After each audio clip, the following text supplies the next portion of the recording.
首先呢個係物業入嚟嘅大門，旁邊就係飯廳，可以擺到4至6人飯台。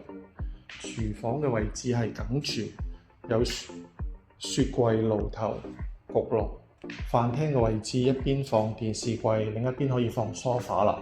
出邊就有個露台，對住就係遠處嘅獅子山。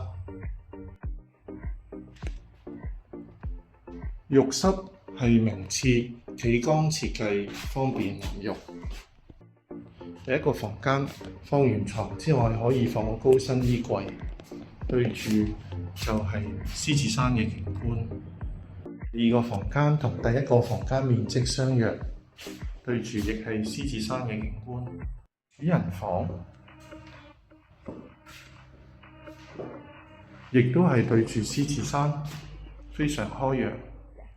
對，有個工作平台可以做啲曬浪嘅工作，係向針山嘅方向。主人套廁亦係名廁，浴缸設計，浸浴就非常貪啦。